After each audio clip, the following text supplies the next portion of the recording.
This video falls under fair use. Fair use allows commentary, criticism, and reactions.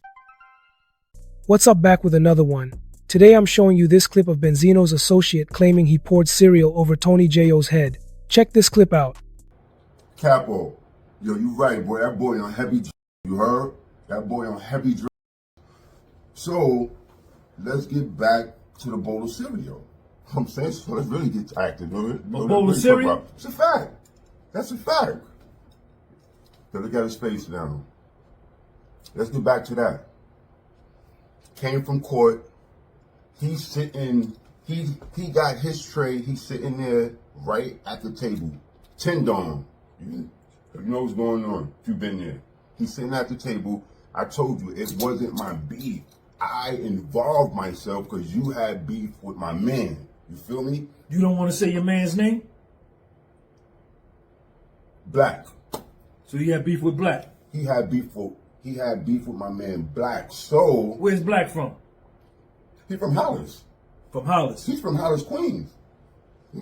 Yo, see, 2002, you know, that was Brooklyn squad, you got the Queens squad, you know, you got the Bronx squad, you had all that going on. He wasn't with nobody at that time. He wasn't in, yo, bro, his whole bag of commissary got ripped.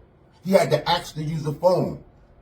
He's so tough. You had to ask to use the phone. Had no slot time. At that time, bro, the phones was free. Motherfuckers was the phones. The phones was free. The phones was free. What was the politics with the phone? How did that work on a daily basis? How many phones was in the unit? 2. Who controlled them? Bloods. Facts. Facts. And Tony Yayo wasn't one of them. He didn't control nothing. He stayed there in his room or his cell.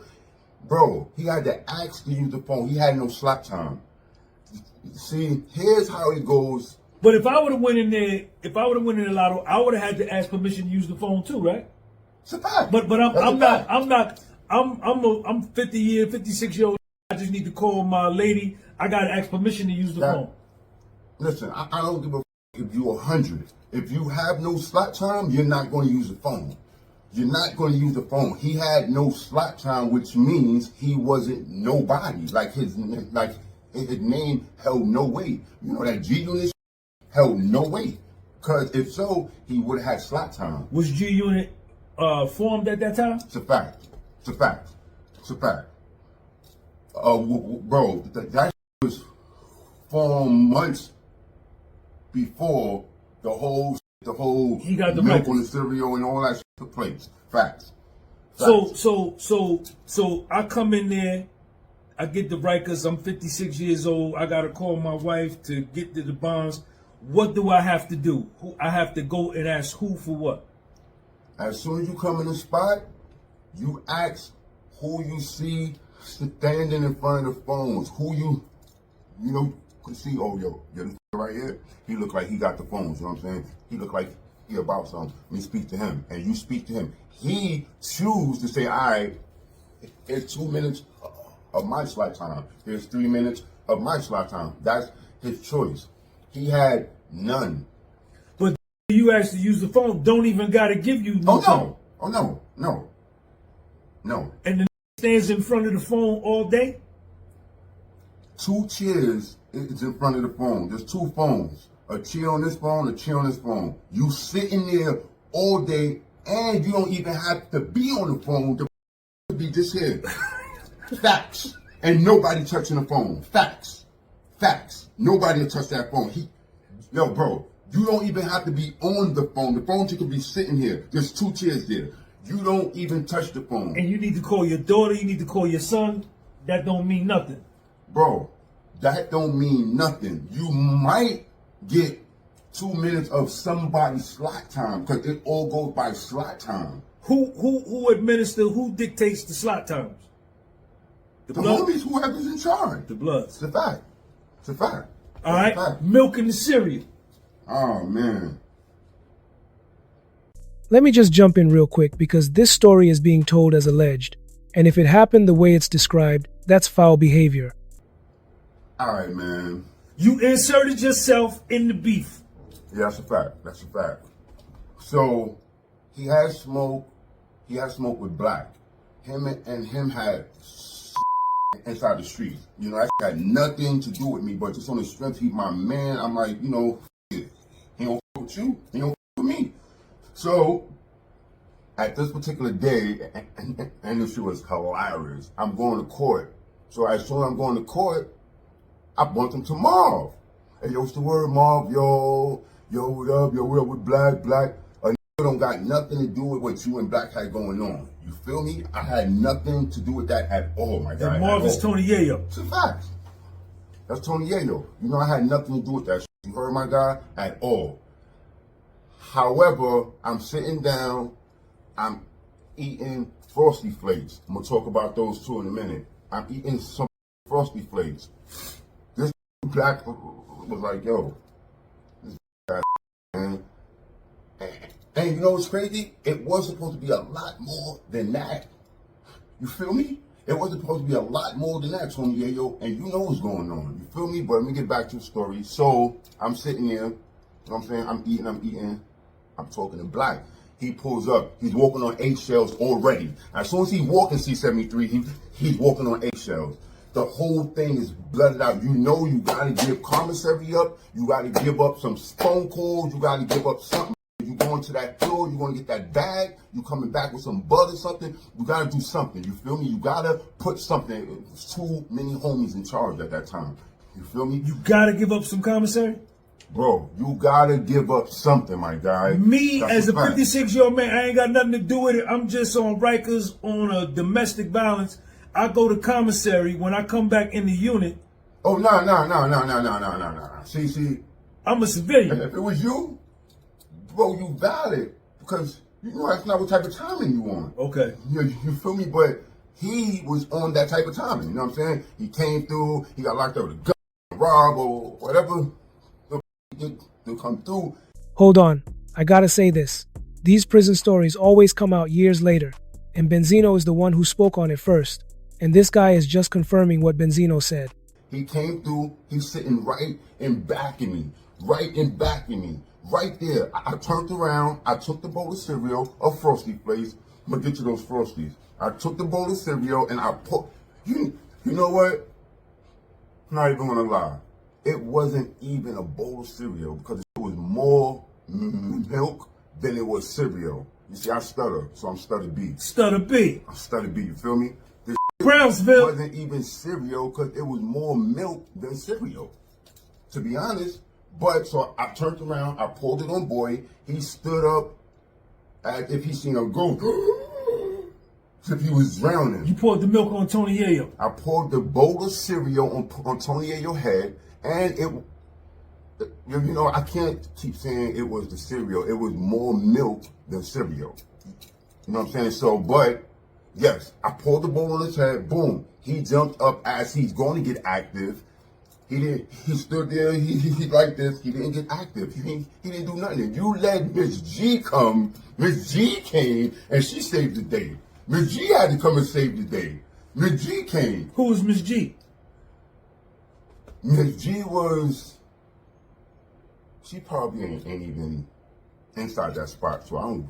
What was her title? Miss G was a correction officer. Miss G was with the and she was from Brooklyn. She was with the I don't give a if you want to fight it, you want to you want his commissary, she was with the you know what I'm saying? Let it go down. Bro, she stood right there and she let it go down. He stood there. He not gonna front. You looked like you was gonna get active, but you didn't. So once the whole happened, like 10, 15 CEOs come inside. Yo, get on the phone. Man, they had me in handcuffs. Move me, move Black, move Trap, and move Polo. These four I just said, those are that was active. And if you know what's going on. You heard? If you know, you know. You understand?